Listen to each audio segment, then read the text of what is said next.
સમજો ધ્યાનથી. આપણે ખાતાના પ્રકારમાં વ્યક્તિ ખાતા ગઈકાલે શીખી ગયા. ખાતાનો અર્થ કર્યો. ખાતાના મુખ્ય આમ બે પ્રકાર, વ્યક્તિ ખાતું અને બિન વ્યક્તિ ખાતું. બિન વ્યક્તિ ખાતામાં બે, માલ મિલકત ખાતું અને ઉપજ ખર્ચ ખાતું.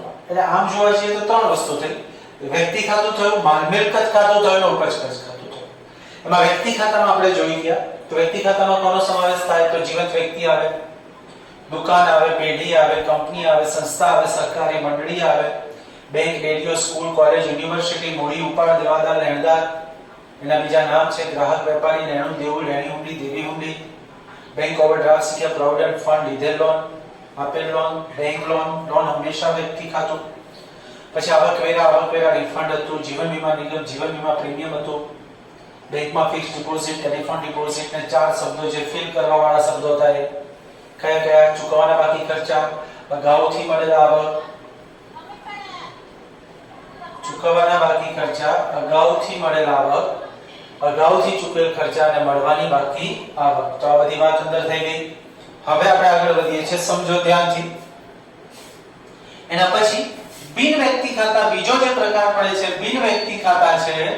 અને બિન વ્યક્તિ ખાતામાં પહેલું એક માલ મિલકતના ખાતા.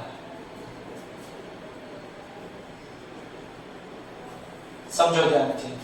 માલ મિલકતના ખાતા. તો માલ મિલકતના ખાતા એટલે શું? તો એની અંદર કયા ખાતાનો સમાવેશ થાય? તો જો આમાં ભાગ જ બે પડે છે, માલ મિલકત. એટલે માલના ખાતા પણ આવી જાય, મિલકતના ખાતા પણ આવી જાય. તો પહેલા આપણે ભાગ પાડવા માટે, સમજવા માટે આ ભાગ પાડીએ છીએ. પણ આમાંથી કોઈ પણ ખાતું તમને પૂછાય એમ કે કયા પ્રકારનું ખાતું છે, તો જેટલા પણ લખાય છે બધાનો પ્રકાર એક જ, માલ મિલકત. ભાગ એટલા માટે પાડીએ છીએ કારણ કે આપણને સમજાય ને તમને બહુ આવડે એવું ખૂબ જ સરળ છે. માલના ખાતા. ચલો, માલના ખાતા એટલે કયા ખાતા? તો માલનું શું કરવામાં આવે? ખરીદી કરવામાં આવે, વેચાણ કરવામાં આવે. ખરીદ પરત હોય, વેચાણ પરત હોય. તો માલના ચાર ખાતા તો તમને ખબર પડી ગઈ. ખરીદી, વેચાણ, ખરીદ પરત, વેચાણ પરત. અચ્છા, ખરીદ પરતનું બીજું નામ માલ પરત ઉધાર, આપણે શીખ્યા પહેલા ચેપ્ટરમાં. વેચાણ પરતનું બીજું નામ માલ પરત જમા. હવે ખરીદી, વેચાણ, ખરીદ પરત, વેચાણ પરત. આ માલના ખાતામાંથી કોઈ પણ પૂછાય, પ્રકાર કયો લખવાનો? માલ મિલકત. પછી અન્ય રીતે ગયેલ માલ. અન્ય રીતે ગયેલ માલમાં કયા કયા? તો એમાં અન્ય રીતે ગયેલ માલમાં ચોરીથી ગયેલ માલ, વરસાદથી પલળી ગયેલ માલ, આગથી બળી ગયેલ માલ. એટલે ચોરીથી, વરસાદથી, આગથી બળી ગયેલ માલ.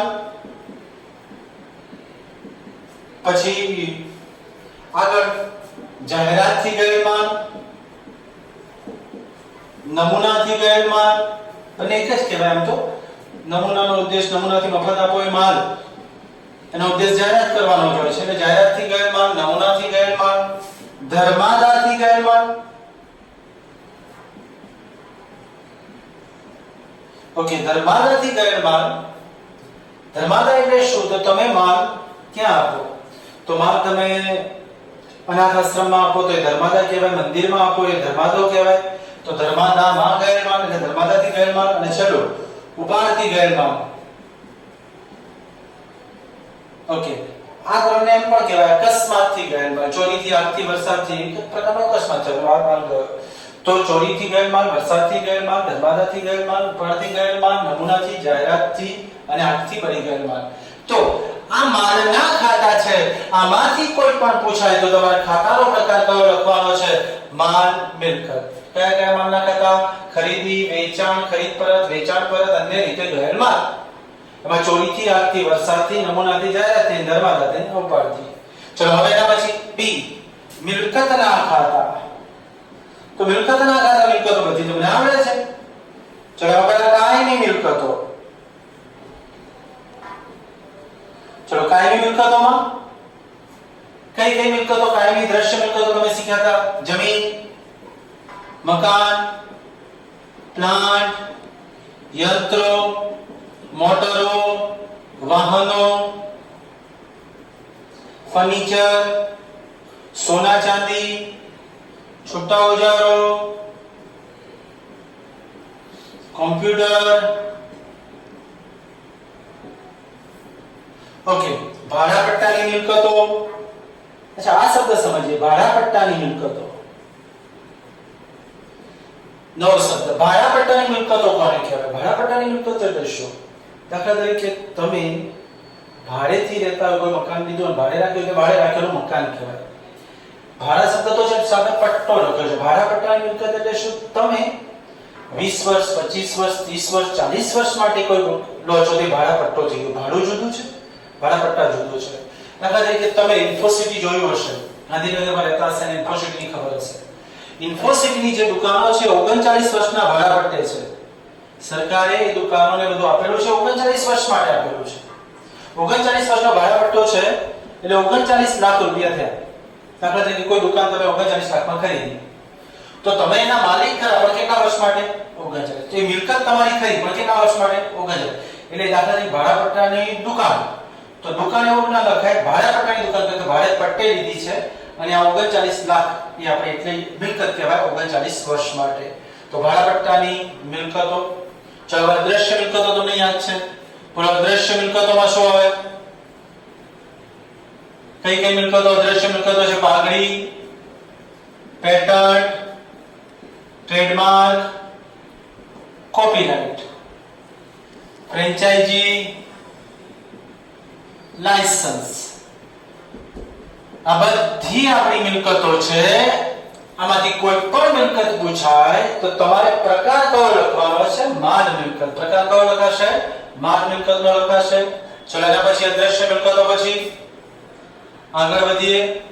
રોકાણો, સમજો ધ્યાનથી। રોકાણો આપણે શું કહેવાય? મિલકત। રોકાણો કોને કહેવાય? તો આપણી પાસે ફાજલ પૈસા પડ્યા છે, દુકાન માટે જે જોઈએ છે, ઘર માટે જોઈએ છે, એ છે, બીજા વધારાના પડ્યા છે, તો તમે તિજોરી મૂકી રાખો તો પૈસા વધતા નથી। એમાંથી કંઈક વધારે કમાવા માટે આપણે એનું શું કરીએ છીએ? રોકાણ। તો રોકાણો કયા કયા રોકાણ? તો દાખલા તરીકે શેમાં રોકાણ કરો તમે? શેરમાં રોકાણ।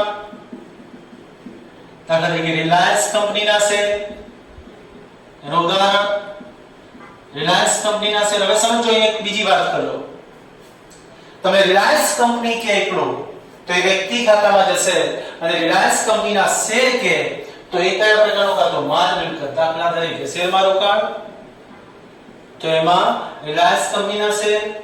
ડિબેન્ચરમાં રોકાણ,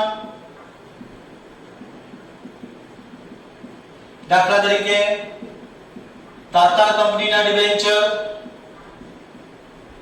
જો શેરમાં રોકાણ કરો છો, કેમ? તો એમાં વળતર મળે તમને, ડિવિડન્ડ સ્વરૂપે, વળતર સ્વરૂપે ડિવિડન્ડ મળે, વળતર સ્વરૂપે ડિવિડન્ડ મળે છે એમાં, શેરમાં રોકાણ કરીએ તો। અને ડિબેન્ચરમાં રોકાણ કરીએ તો વળતર સ્વરૂપે વ્યાજ મળે। ઓકે, તો શેરમાં રોકાણ, ડિબેન્ચરમાં રોકાણ, કેવીપી માં રોકાણ, આઈવીપી માં રોકાણ, રાષ્ટ્રીય બચત પત્રો એનએસસી, રાષ્ટ્રીય બચત પત્રો કહેવાય, એમાં રોકાણ, કેવીપી માં રોકાણ, આઈવીપી માં રોકાણ, રાષ્ટ્રીય બચત પત્રો। શું છે કેવીપી, આઈવીપી? કેવીપી એટલે કિસાન વિકાસ પત્ર અને આઈવીપી એટલે ઇન્દિરા વિકાસ પત્ર। સરકારે આ પ્રકારના વિકાસ પત્રો બહાર પાડ્યા હતા, અને એનો હેતુ શું છે કે તમારી પાસે પૈસા પડ્યા છે, તમારે સરકારમાં ટેક્સ નથી ભરવો, તો તમે આવી કંપનીમાં રોકાણ કરી દો તો તમારો ટેક્સ એટલો ઓછો ભરવાનો થાય। તો કેવીપી, આઈવીપી માં રોકાણ, એનએસસી રાષ્ટ્રીય બચત પત્રોમાં રોકાણ, એના અમુક ટકા તમારે ટેક્સમાં બચત થાય। ચુંબકીય એટલે કિસાન વિકાસ પત્ર, આઈવીપી ઇન્દિરા વિકાસ પત્ર, એનએસસી રાષ્ટ્રીય બચત પત્રો, એ પણ આપણે શું કહેવાય? મિલકત, એક પ્રકારનું રોકાણ છે। હવે સમજો, તમે આગળ વ્યક્તિ ખાતામાં શીખ્યા, એમાં એક આવતું હતું પ્રોવિડન્ટ ફંડ। પ્રોવિડન્ટ ફંડ એ દેવું છે એટલે એની એ વ્યક્તિ ખાતું થયું। હવે એની અંદર આગળ પ્રોવિડન્ટ ફંડના રોકાણો, તો રોકાણો આપણે શું કહેવાય? મિલકત। તો આ બધી આપણી શું છે? મિલકત। આમાંથી કોઈ પણ પૂછાય તમારે ખાતાનો પ્રકાર કયો લખવાનો છે? માલ મિલકત। ચલો, પછી ચાલુ મિલકત। ચલો, ચાલુ મિલકતમાં કઈ કઈ મિલકત? ચાલુ મિલકતનો અર્થ આપણે કરી ગયા, તમને યાદ હોય તો શું અર્થ હતો કે જે મિલકતનું સ્વરૂપ ધંધાકીય વ્યવહારોને કારણે બદલાતું રહે, જે મિલકતનું સ્વરૂપ ધંધાકીય વ્યવહારોને કારણે બદલાતું રહે તેને ચાલુ મિલકત કહે છે. પછી આપણે ઉદાહરણ યાદ રાખતા હતા, રોકડ શિલ્લક, બેંક શિલ્લક, દેવાદારો, લેણી હુંડી, આખર સ્ટોક. હવે સમજો આ ઉદાહરણમાં તમે દેવાદારો કયા ખાતામાં લખ્યા? જો અમુક વસ્તુ એવી હોય કે વધારે આવે, દેવાદારો એ વ્યક્તિ ખાતામાં વધારે સેટ થાય, આમાં પણ એનો નિયમ એપ્લાય થઈ શકે, પણ દેવાદારો આપણે સૌથી શેમાં લખીશું? વ્યક્તિ ખાતામાં, કારણ કે વ્યક્તિ ખાતામાં આપણે લખ્યું. લેણી હુંડી એ બંનેમાં લખી શકો, આના જેમ જ એ પણ આપણે વ્યક્તિ ખાતામાં જ રાખીશું લેણી હુંડી, બરાબર છે. તો રોકડ શિલ્લક, બેંક શિલ્લક, લેણી હુંડી માલ મિલકતમાં રખાય અને આખર સ્ટોક દેવાદારો ફિક્સ આપણે ત્યાં રાખીશું. ચલો પછી સ્ટેશનરીનો સ્ટોક, ડેડ સ્ટોક, કોઈ પણ પ્રકારનો સ્ટોક, માલ મિલકત ખાતું, કયા પ્રકારનું ખાતું? માલ મિલકત. સરોનો સ્ટોક કે તો પણ માલ મિલકત ખાતું. સ્ટોક માલ મિલકત પ્રકારનું ખાતું, અહીંયા લખી દઉં છું. સ્ટોક હંમેશા માલ મિલકત પ્રકારનું ખાતું. ચલો પછી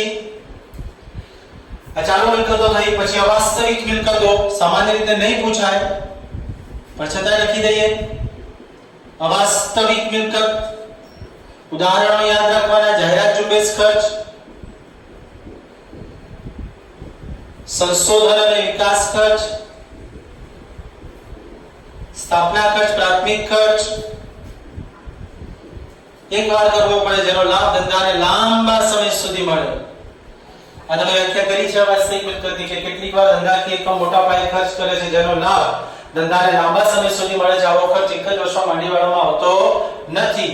આવા નહીં માંડી વાળેલ ખર્ચને શું કહીશું આપણે? અવાસ્તવિક મિલકત કહેવાય. ચલો પછી સંશોધન વિકાસ ખર્ચ અને ડિબેન્ચર વટાવ અત્યારે નહીં આવે, કંપનીના સંદર્ભમાં છે.